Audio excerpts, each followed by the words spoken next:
Captain Rodriguez stared at the strange signal dancing across his screen at Luna Station.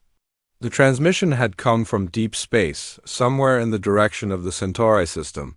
His communications officer, Lieutenant Davis, had been working for 3 hours to decode the alien frequencies. "Sir, I think we have something," Davis said, his voice tight with excitement and fear.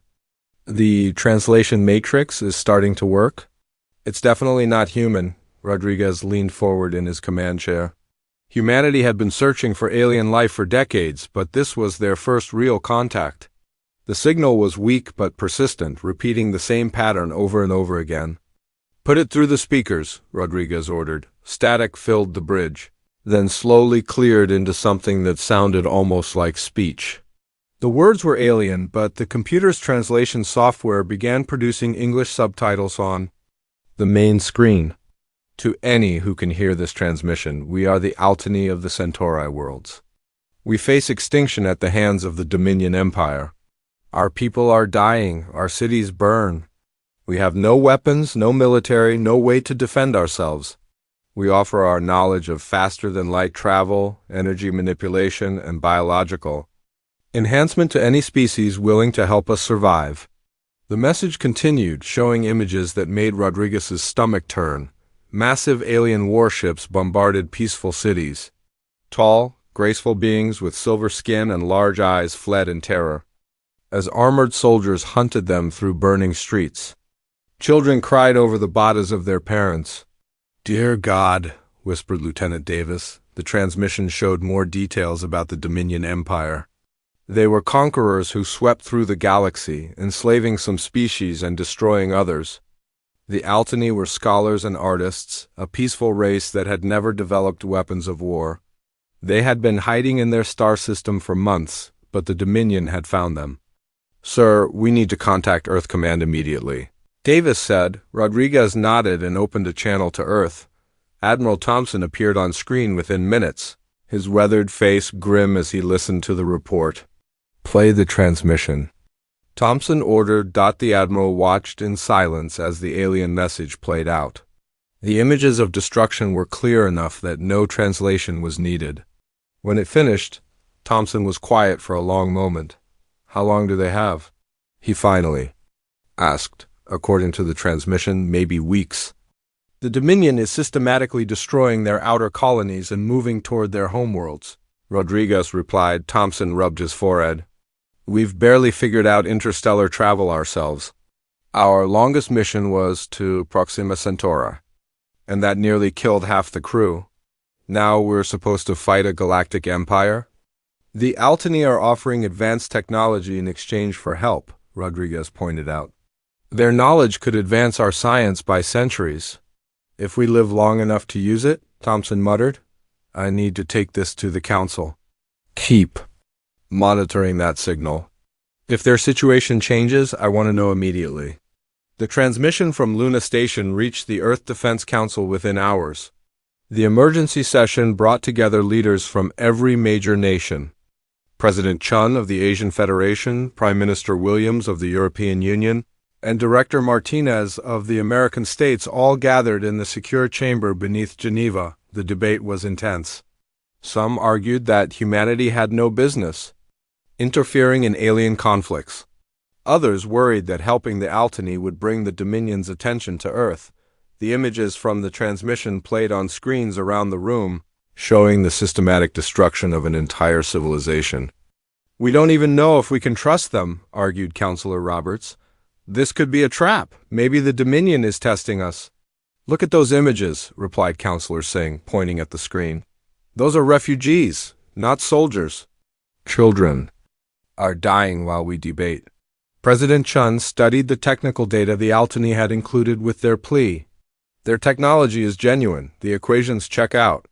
They're offering us the keys to true interstellar civilization in exchange for fighting an empire that's conquered half the galaxy," Roberts shot back. "It's suicide." Admiral Thompson had been listening quietly. Finally, he stood up. "I've been a soldier for 30 years. I've seen what happens when good people do nothing while evil spreads. The Dominion won't stop with the Altani. They'll keep expanding until they reach us. You're talking about committing our entire species to a war we don't understand, Williams said. Thompson nodded. I'm talking about doing what's right. The Altani are offering us their most advanced technology. With their help, we might actually have a chance. But more importantly, we have a chance to save an entire species from extinction. The room fell silent. On the screens, the images of destruction continued to play. Burning cities, fleeing civilians, children crying in the rubble. We need to vote, President Chun said quietly. The decision was close. 7 votes in favor, 5 against. Humanity would answer the call. Thompson immediately began mobilizing Earth's military forces. The planet had been at peace for over a decade, but the old war machines could be reactivated. Factories that built commercial spacecraft could be converted to military production. Most importantly, humanity had something the Altani clearly didn't. A warrior spirit. The message was sent back to the Altani within hours. Earth was coming to help. The response came back quickly, filled with desperate gratitude and detailed information about Dominion military capabilities. The Altani revealed that most galactic species were peaceful, having evolved beyond war centuries ago. The Dominion was an exception, a militaristic empire that had conquered through superior technology and ruthless tactics. They had never faced a species like humanity, young, aggressive, and willing to fight for strangers. As Earth's military began preparing for humanity's first interstellar war, Rodriguez continued monitoring the alien signals. The Altani situation was getting worse.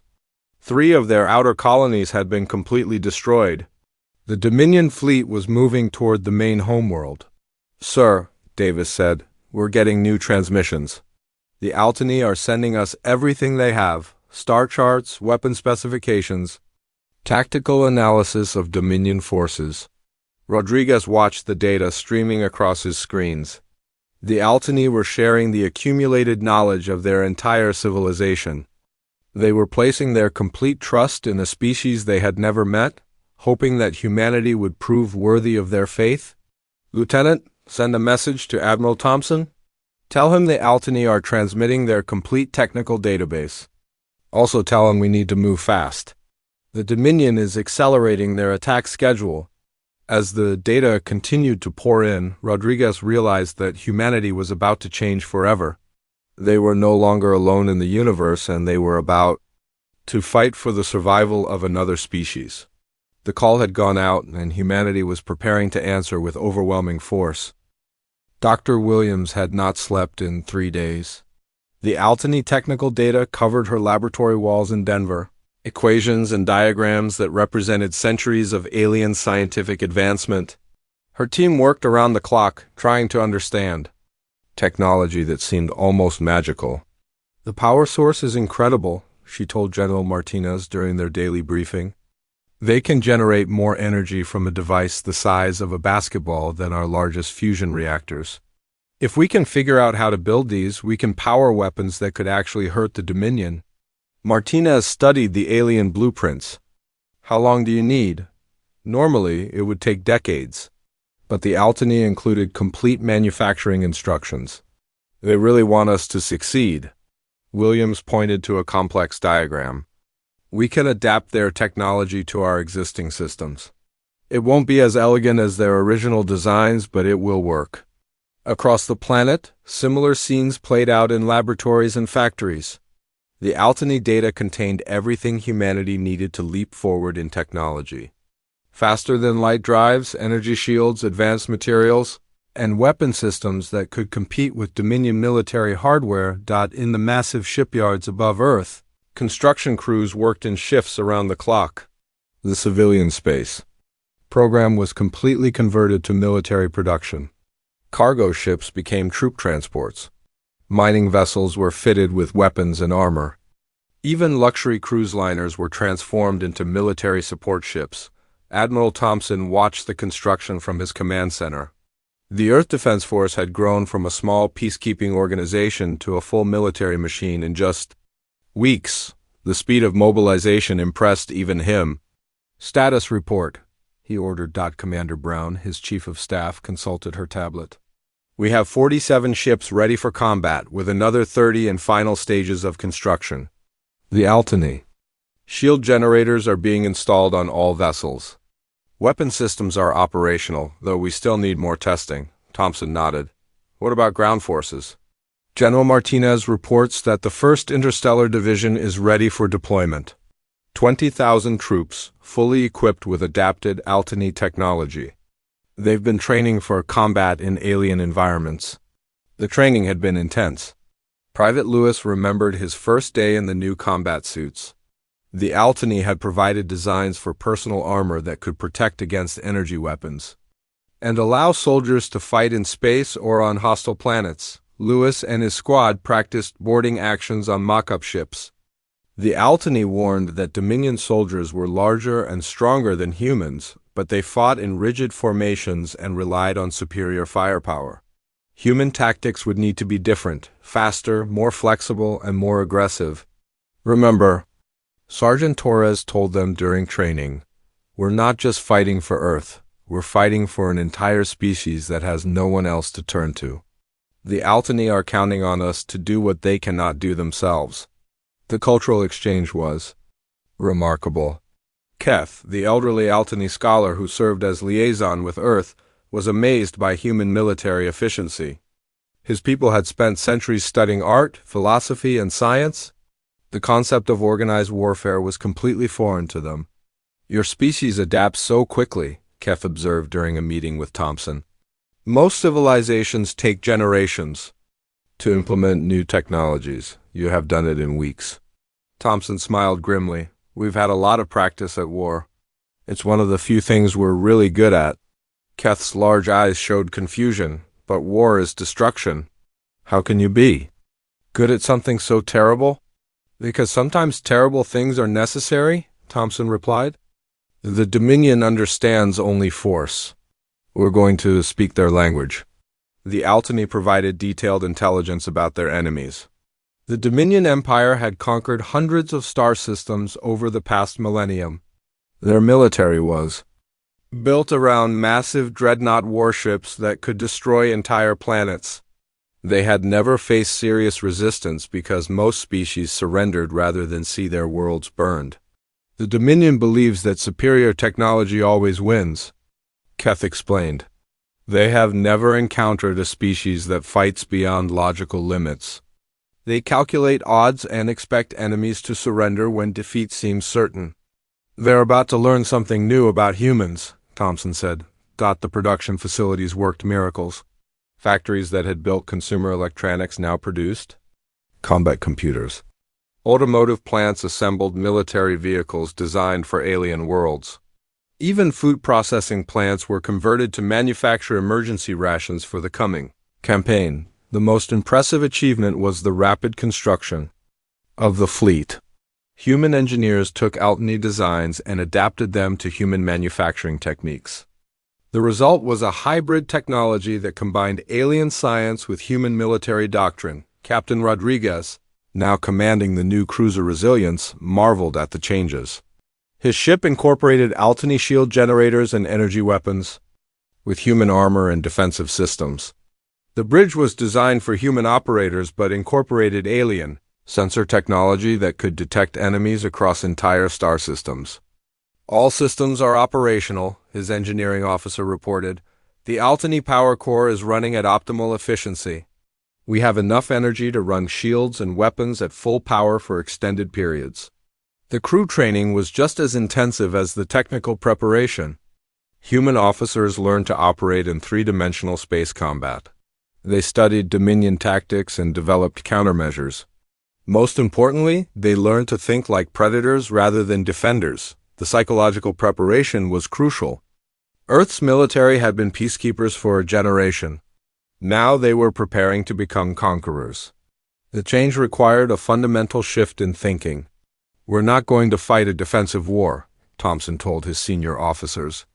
We're going to hit them hard and fast before they can bring their full strength to bear. The Altany have given us the tools.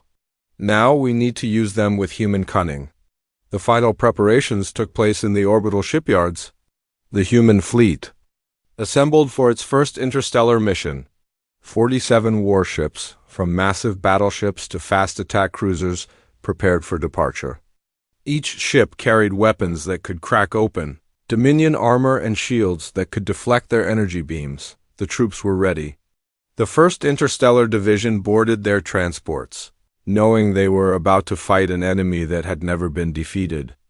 Their equipment was untested in real combat, but their training was thorough and their motivation was clear. As the fleet prepared for departure, messages arrived from across Earth. Families said goodbye to loved ones heading into the unknown. Children sent drawings and letters to soldiers they would never meet. The entire planet watched as humanity prepared to answer the call for help. The Altany signal continued to arrive from the Centauri system. Their situation was deteriorating rapidly. 2 more colonies had been destroyed, and the Dominion fleet was moving toward their homeworlds. Time was running out. "All ships report ready for departure," Commander Brown announced. Thompson looked at the assembled fleet on his main screen. Humanity's first interstellar war fleet was about to depart.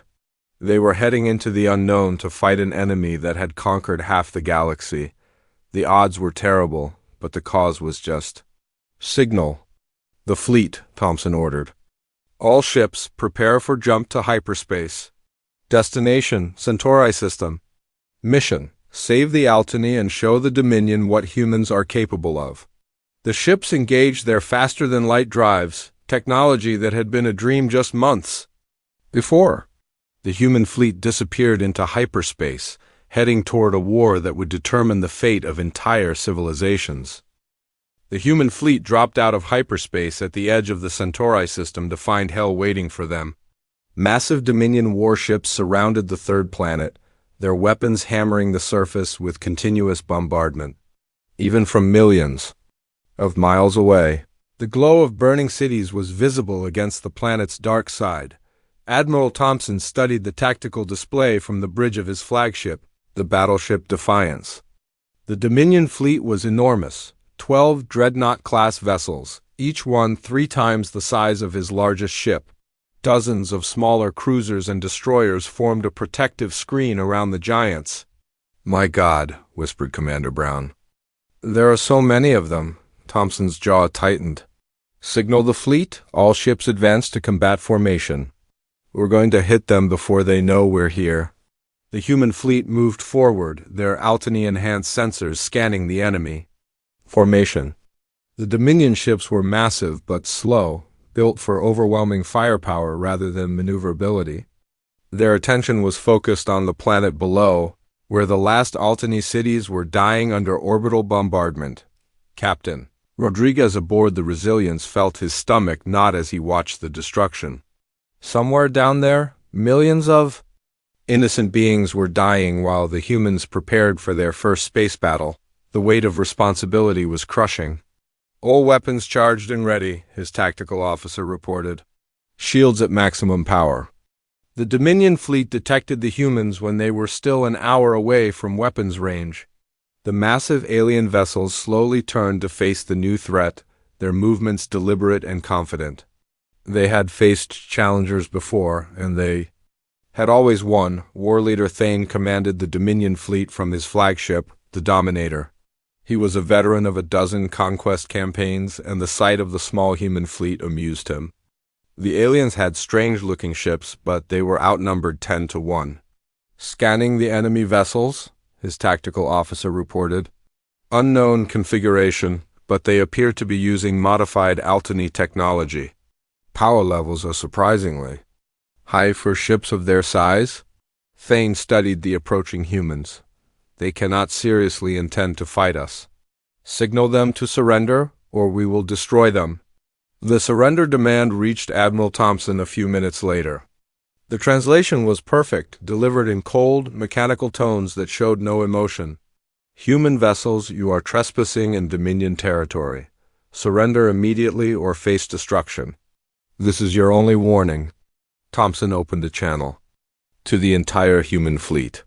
"All ships, this is Admiral Thompson. The enemy has given us a chance to surrender. What do you think we should tell them?" The response came back from every ship in the fleet, thousands of voices speaking as one: "No surrender." Thompson smiled grimly. Signal the Dominion fleet. Tell them that humans don't surrender.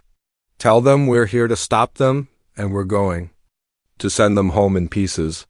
The battle began when the fleets were still separated by millions of miles. The Dominion dreadnoughts opened fire with massive energy cannons that could vaporize asteroids. Beams of superheated plasma reached across space toward the human ships. The first salvo was devastating. 2 human destroyers disappeared in balls of fire, their shields overwhelmed by the sheer power of Dominion weapons. The battleship Courage took a direct hit that nearly broke it in half, its hull glowing white-hot where the energy beam struck. "Evasive maneuvers," Thompson ordered. "All ships, scatter formation, use our speed advantage." The human fleet broke apart, individual ships weaving through space at maximum acceleration. The Dominion vessels continued firing, but their massive weapons were designed for destroying planets, not chasing fast-moving targets. Captain Rodriguez pushed his ship to its limits, the resilience dancing between energy beams that would have instantly destroyed it. His crew worked frantically at their stations, trying to find weaknesses in the enemy formation. "I've found something," his sensor officer announced. "The big ships have blind spots. Their weapons can't target anything that gets close to their hulls," Rodriguez grinned. "Then we're going to get close. All fighters, prepare for attack run." The human fighter squadrons launched from their carriers, small ships that could slip between the Dominion defensive fire. The alien gunners struggled to track the fast-moving targets, their weapons designed for ship-to-ship combat rather than point defense. Lieutenant Miller led the first attack squadron, his fighter loaded with nuclear missiles adapted from Altany technology. The missiles were small but incredibly powerful, designed to penetrate Dominion shields and damage their hulls. "Target the weapon systems," Miller ordered his squadron. "If we can knock out their main guns, the big ships can move." And the fighters swarmed around the Dominion dreadnoughts like angry insects. Their missiles found gaps in the enemy shields, explosions blossoming along the massive hulls. The Dominion ships began to suffer damage, their perfect formations disrupted by the unexpected attacks. War leader Thane watched the battle with growing frustration. His fleet was taking damage from an enemy that should have been destroyed in the first salvo. The humans fought with a ferocity that defied logic, throwing themselves at his ships with no regard for their own survival. "Concentrate fire on their largest vessels," he ordered. "Destroy their command ship." The Dominion fleet focused its attention on the Defiance, dozens of energy beams converging on Thompson's flagship. The ship's Altany shields held for a moment, then began to fail under the overwhelming assault. "Hull breach on decks 7 through 12, damage control reported. "Shield generators are failing." Thompson felt his ship dying around him. The Defiance was the most powerful vessel in the human fleet, and it was being torn apart by enemy fire. But he had one last card to play. "All ships, this is Thompson. Execute ramming attack. Target the enemy flagship." The desperate order sent shock waves through both fleets. The humans were prepared to sacrifice their ships in suicide attacks, something the Dominion had never encountered. War leader Thane watched in disbelief as human vessels charged directly at his dreadnoughts. Their weapons blazing, the cruiser Intrepid was the first to reach its target, smashing into the side of a Dominion dreadnought at full speed. The explosion was visible across the entire system, both ships dying in a ball of nuclear fire that lit up the darkness. Private Lewis felt the transport ship shake as it approached the damaged enemy vessel. The boarding pods were ready, filled with human marines equipped with Altany weapons and armor. Their mission was simple: capture an enemy ship and turn its weapons against the Dominion fleet. 30 seconds to impact, the pilot announced. Lewis checked his weapon one last time. The Altany had warned that Dominion soldiers were larger and stronger than humans, but they had never faced an enemy that fought with human desperation. The pods slammed into the enemy hull, cutting through alien armor with plasma torches. The boarding action was brutal and chaotic. Dominion soldiers in powered armor fought human marines in the narrow corridors of the alien ship. The enemies were bigger and stronger, but they were trained for conventional warfare. Not the savage close-quarters combat that humans had perfected. Lewis and his squad fought their way toward the ship's bridge, their weapons cutting through enemy armor. The Dominion soldiers fought bravely, but they were overwhelmed by the sheer aggression of the human assault. These aliens had never faced an enemy that refused to retreat. "Bridge secured," Lewis reported over the radio. "The ship is ours?"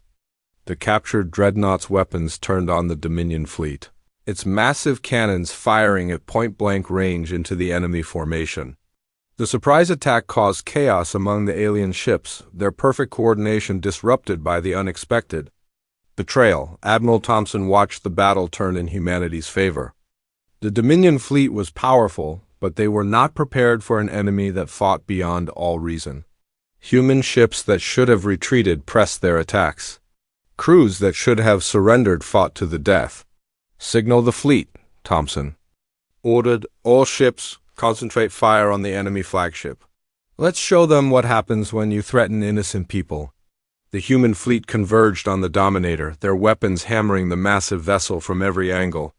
The Dominion flagship's shields failed, its hull cracking under the sustained assault. War leader Thane watched his perfect formation crumble as the humans demonstrated that sometimes courage could overcome superior technology. The battle ended when the Dominator exploded, its fusion reactors overloading under the human assault. The surviving Dominion ships retreated, their formations broken and their confidence shattered. They had never faced an enemy like humanity, and they were not prepared for the cost of victory. Thompson looked at his tactical display. Half the human fleet was gone, destroyed in the desperate battle, but they had won, and the Altany cities below were safe. The bombardment had stopped, and the survivors could begin to rebuild. "Signal the Altany," Thompson ordered. "Tell them the cavalry has arrived." The victory at Centauri changed everything. Within weeks, news of humanity's success spread across the galaxy through quantum communication networks. For the first time in centuries, the Dominion Empire had been defeated in open battle. Species that had lived under their rule for generations began to whisper about freedom. Admiral Thompson established his headquarters on the rebuilt Altany homeworld. The humans had captured 3 intact Dominion vessels, and Dr. Williams led teams of scientists who worked to understand enemy technology. The combination of Altany knowledge and captured Dominion equipment allowed humanity to advance their military capabilities rapidly. "The Dominion shields operate on a different frequency than we expected," Williams reported during the daily briefing. "If we modify our weapons to match their resonance patterns, we can punch through their defenses much more effectively." Colonel Hayes, the new commander of ground forces, studied the intelligence reports. "What about their soldiers?" "We barely survived the first boarding action." "The Dominion military is built around intimidation," Keth explained. "Their soldiers are trained to overwhelm enemies with superior firepower and physical strength. They have never faced troops who fight with human determination." The Altany scholar had become fascinated by human military doctrine. His people had studied war as a historical curiosity, but humans had turned it into an art form. Every aspect of their society could be adapted for warfare when necessary. Thompson looked at the star charts that covered the walls of his command center. The Dominion Empire controlled hundreds of systems, but their forces were spread thin. The humans had captured detailed intelligence about enemy positions and capabilities. "We're going to hit them where they're weakest," he announced. "Fast strikes against lightly defended systems. We'll free their slaves and capture their equipment, then move on before they can respond."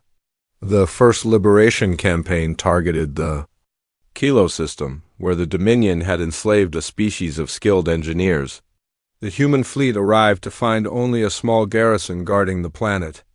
The battle was over in hours, and the freed Kilos immediately offered their services to the human cause. Captain Rodriguez commanded the assault force that liberated the industrial world of Vex Prime. The planet's massive factories had been producing weapons for the Dominion for decades, but the human Marines quickly seized control of the manufacturing facilities. "The workers are ready to switch sides," Rodriguez reported. "They've been forced to build weapons for their oppressors." Now they want to help us destroy them. The liberation of Vex Prime provided humanity with a massive industrial base. The factories that had built Dominion weapons were quickly converted to produce human-designed equipment. The combination of alien manufacturing techniques and human engineering created weapons that were superior to anything the Dominion had ever seen. Private Lewis had been promoted to sergeant after the boarding action at Centauri. He led his squad.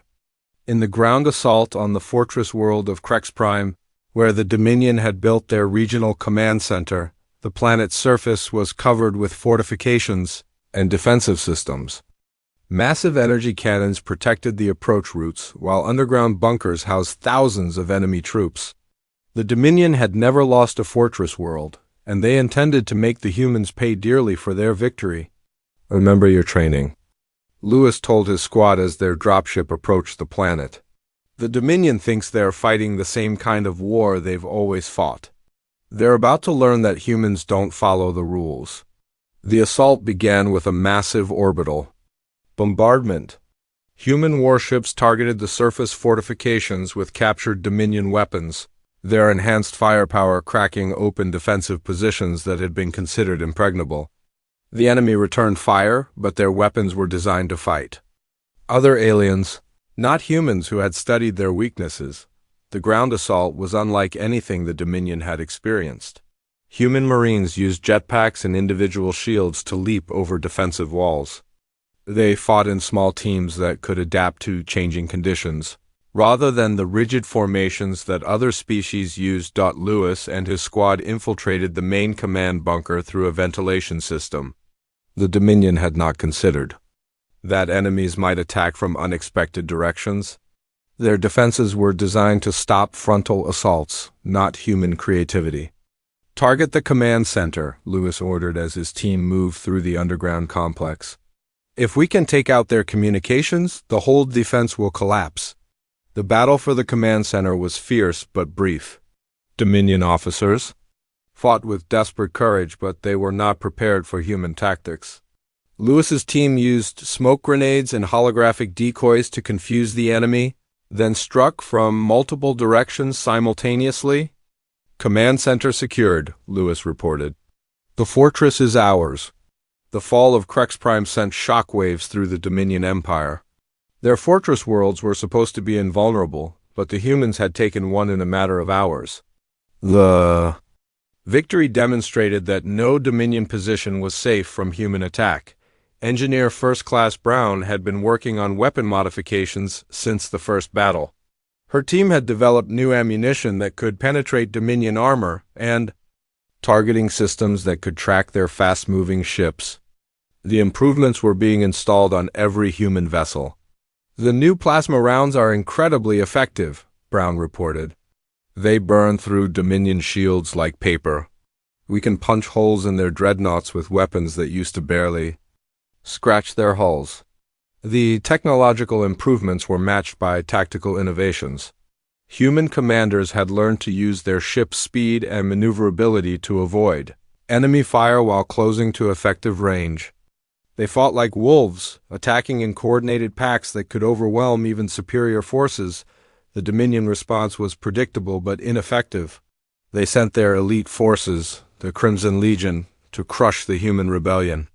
The Legion was composed of their finest soldiers, equipped with the best weapons and armor the Empire could provide. The battle took place in the rings of the gas giant Helios, where the human fleet was refueling from captured Dominion supply ships. The Crimson Legion arrived in force, their ships painted in the traditional red that symbolized their elite status. All ships, this is Admiral Thompson. The enemy has sent their best troops to fight us. Let's show them what human best looks like. The battle was brutal and decisive. The Crimson Legion fought with skill and courage, but they were trained for Su-O-N-V-N-T-I-O warfare. The humans used the gas giant's rings as cover, hiding among the ice and rock until they could strike at close range. The Legion's flagship, the Crimson Sword, was a massive vessel that had never been defeated in battle. Its commander, war leader Corex, was a veteran of countless campaigns who had never faced an enemy he could not crush. These humans fight like animals, Corax observed as his ship took damage from multiple attackers. They have no honor, no understanding of proper warfare. Perhaps that's why they're winning, his tactical officer replied quietly. The Crimson Sword died under concentrated fire from 6 human cruisers, its hull cracking open like an egg. The destruction of the Legion's flagship broke their morale, and the surviving ships retreated in disorder. The victory over the Crimson Legion marked a turning point in the war. Other species began to openly rebel against Dominion rule. The Thorian Confederacy declared independence and asked for human military assistance. The Zephyr Collective rose up against their oppressors, using captured weapons to fight for freedom. Thompson watched the reports streaming in from across the galaxy. The human example had inspired dozens of species to resist Dominion rule. The Empire was fighting on multiple fronts for the first time in centuries. The Dominion is recalling troops from frontier systems, Commander Brown reported. They're concentrating their forces around their core worlds, Thompson nodded. They're getting ready for a final battle. They know they can't win a war of attrition against us, so they're going to stake everything on one decisive engagement. The intelligence reports confirmed his suspicions. The Dominion was assembling the largest fleet in their history around their capital world of Hijgemony Prime. Every available ship, every elite unit, every secret weapon they possessed was being gathered for the final confrontation. Sir, Brown said quietly, our intelligence suggests they're preparing something new, a weapon that could destroy entire star systems. Thompson felt a chill run down his spine. The Dominion had always been ruthless, but if they were willing to use planet-killing weapons, the stakes had just risen dramatically. Signal the fleet, he ordered. All ships prepare for departure. We're going to end this war before they can use their new weapon. The human fleet began gathering its scattered forces. Ships that had been conducting liberation campaigns across the galaxy returned to the Altony system. The captured Dominion vessels were repaired and crewed by human volunteers. Allied species contributed their own ships to the growing armada. As the fleet prepared for the final battle, Thompson reflected on how much had changed since that first distress call. Humanity had gone from a single planet species to the leaders of a galactic rebellion. They had proven that courage and determination could overcome superior technology. All ships report ready for departure, Brown announced. Thompson looked at the assembled fleet. Hundreds of vessels from dozens of species, all united under human leadership. The Dominion Empire had ruled through fear and intimidation for centuries, but that era was ending. Signal the fleet, Thompson ordered. All ships set course for Hijgemony Prime. Time to finish this. The combined human fleet emerged from hyperspace at the edge of the Hijgemony system to face the assembled might of the Dominion Empire. The enemy had gathered over 1,000 warships around their capital world, from massive super dreadnoughts to swarms of fighter craft. At the center of the formation sat the Emperor's personal flagship, the Eternal Dominion, a vessel the size of a small moon. Admiral Thompson studied the tactical display from the bridge of his new flagship, the Liberator. The human fleet had grown to over 300 ships, supported by vessels from 20 allied species. It was the largest force humanity had ever assembled, but they were still outnumbered 3-1. They're not running away this time, Commander. Brown observed, the entire Dominion fleet is here. Thompson nodded grimly. They can't afford to lose their capital. If Hijgemony Prime falls, their empire collapses. The Dominion formation was perfect, layer upon layer of ships arranged in defensive screens around their homeworld. Emperor Corax himself commanded from the bridge of the Eternal Dominion. Determined to crush the human rebellion once and for all, the battle began at maximum range, with both fleets exchanging fire across millions of miles of space. The Dominion had learned from their previous defeats, concentrating their fire on individual human ships rather than spreading it across the entire fleet. The human vessel Courage exploded under concentrated bombardment, followed by the cruiser. Victory! They're targeting our command ships, Brown reported. They want to break our coordination. Thompson watched his fleet take casualties as they closed with the enemy. The Dominion had positioned their most powerful vessels at the front, creating a wall of firepower that seemed impossible to penetrate. But the humans had learned new tactics during their campaign across the galaxy. "Signal the Allied fleets," Thompson ordered. "Execute Plan Omega." The Thorian and Zephyr ships suddenly broke away from the main formation, racing toward the flanks of the Dominion fleet. The enemy commanders had expected a frontal assault, but the humans had taught their allies to think differently. The Allied ships struck at the edges of the Dominion formation, forcing them to divide their attention. Captain Rodriguez led a squadron of fast attack ships through the chaos of battle. His mission was to penetrate the enemy defenses and target their command vessels. The Resilience danced between energy beams that could vaporize it instantly, her crew working frantically to avoid destruction. "Enemy fighters incoming," his tactical officer announced, the space around them filled with Dominion interceptors, sleek craft designed to hunt down human ships. Rodriguez smiled grimly as he watched them approach.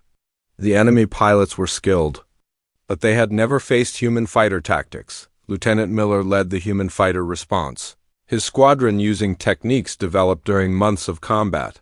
Instead of engaging in individual dogfights, the human pilots worked in coordinated teams, using their superior numbers to overwhelm enemy formations. "Target the enemy bombers," Miller ordered. "Don't let them reach our capital ships."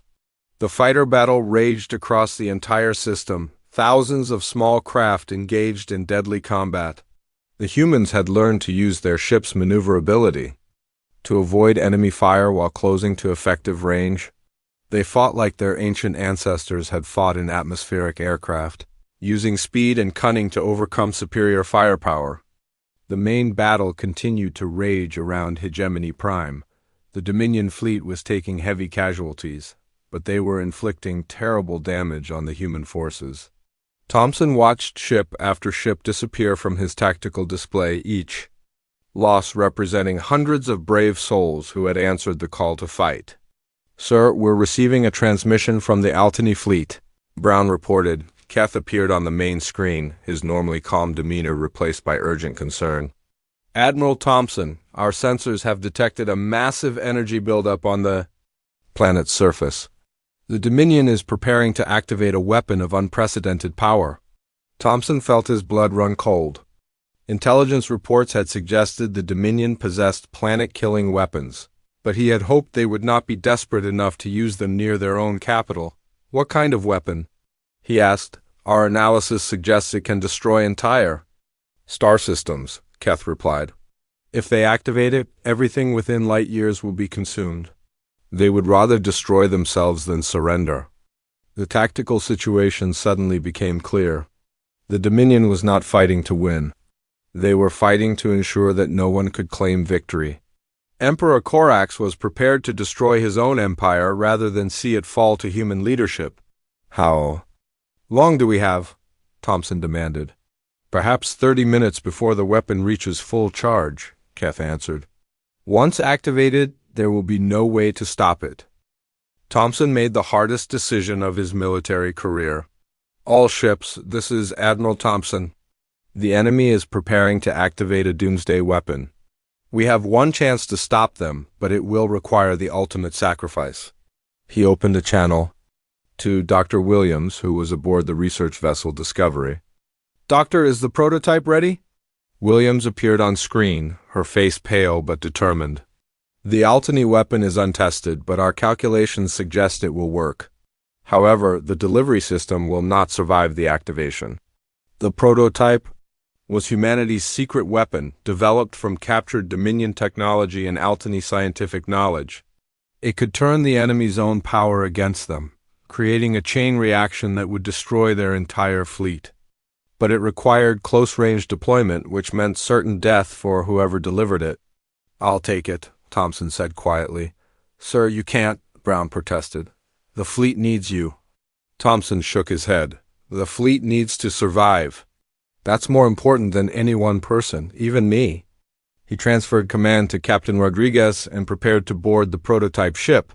The vessel was small and fast, designed to penetrate enemy defenses and deliver its devastating payload. It was also a one-way trip, as Thompson prepared to leave his flagship. Messages began arriving from across the human fleet.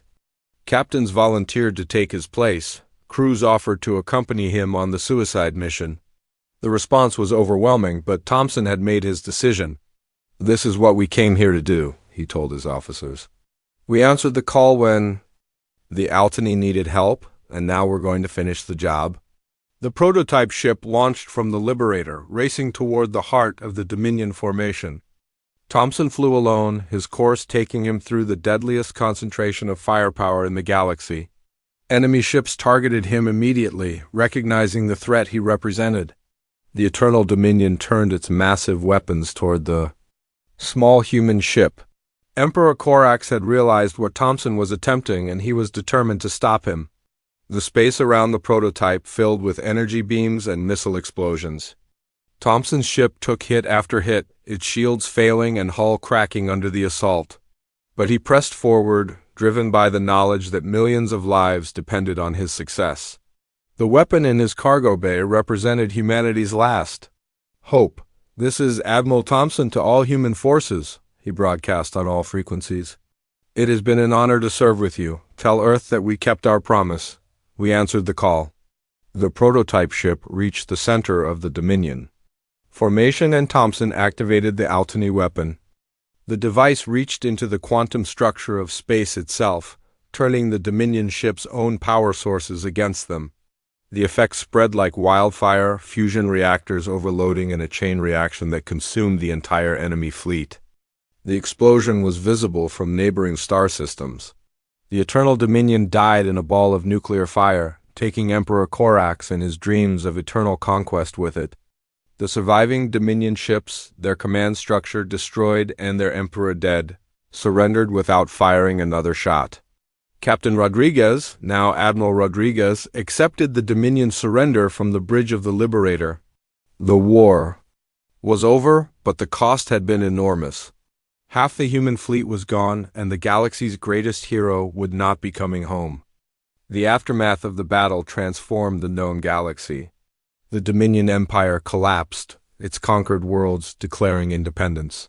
The Galactic Liberation Alliance was formed, with humanity at its center, but including representatives from dozens of species.